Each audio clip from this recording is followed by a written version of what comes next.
What's up, guys? Today's been a good day so far. I just did the ML driving around for the first time, which was awesome since doing the whole engine refresh.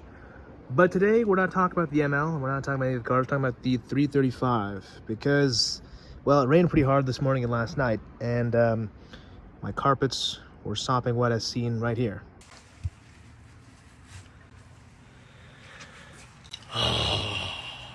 So far all I've done is taken the seat out, it's right over there, and just been vacuuming all the nastiness that's hiding on the carpet, and this foam is just fully saturated. So I'm gonna try and get this carpet out of here. Now, unfortunately, with these cars, the carpet is actually one piece for the entire front, entire rear. So the only way of really doing it is taking out the center console, I think even the dashboard in this car. When I did the carpet swap to black carpet on May 39, it actually came cut, so they actually had cut the piece because you can't even see them over here. So what I might do is remove this center console over here, and then I'll cut it, take the carpet out, let it fully dry out, fully condition it and shampoo it, all that stuff, before even thinking about putting it back in the car. Just because I really don't want to deal with this and all the wiring down here. Don't want any corrosion. Luckily, there's only been for a day. Caught it early, so you can see there's just puddles of water here. So why is this happening? My guess is the sunroof drain or the cowl drain. The seat's out. Unfortunately, the entire back of this carpet's also saturated, so I gotta get rid of this. I was gonna take out this entire rear console anyway at some point to complete my rear seat delete and get a full proper panel put back there. So might as well do that now because, well, looks like I have to. So I'll keep you guys posted as to what goes on. But yeah, definitely not a fun thing to deal with on a Saturday morning. Carpets have been cut out of the car. This looks nice and nasty. Probably this has been happening for quite a while now, which I didn't know because the car's been just sitting outside. This one's not too bad. See some of the moisture over here. Just squeezes out of there, which is not fun. Check this one out. This is all water. And it just, I've already taken out a lot of it, and there's still just so much left. What a pain.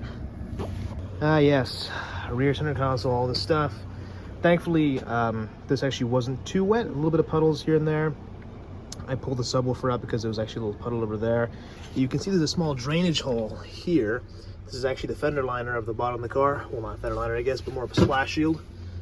And the subwoofer's over here. I cleaned up a little bit, but at the bottom is this little gasket, which is supposed to let water out in a weird way, but didn't really work. So the water was pooled up there, which wasn't great. And these little bubbles, I'm not sure if this is the beginning of some corrosion, but hopefully if I just dry this out enough, we'll be okay. Aha! Should probably stop doing that.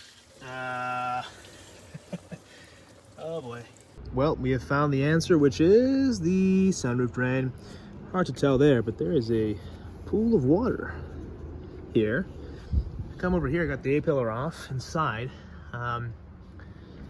There's quite a lot of water going on over here, but it's basically coming out at the end of the A-pillar right over here, following this line over here, and the curtain airbags, which can't be good for those, but I can see it's coming right over here.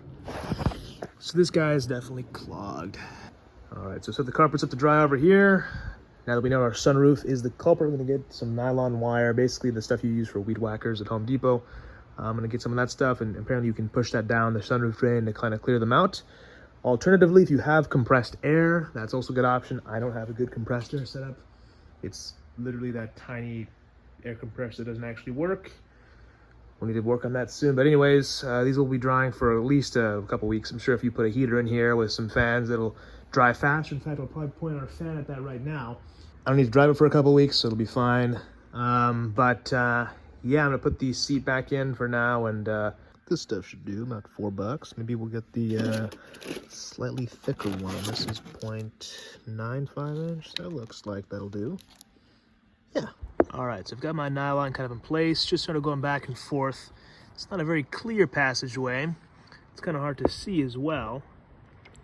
But you can see it's kind of working slowly because you can see some air bubbles coming out. And the water level is slowly going down. It's definitely working, albeit very slowly. Well, folks, looks like we now have functional sunroof drain. Check that out. It's draining freely.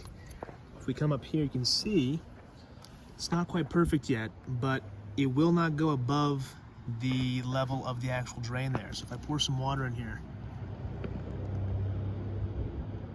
can see that, and it pretty much instantly flows down there.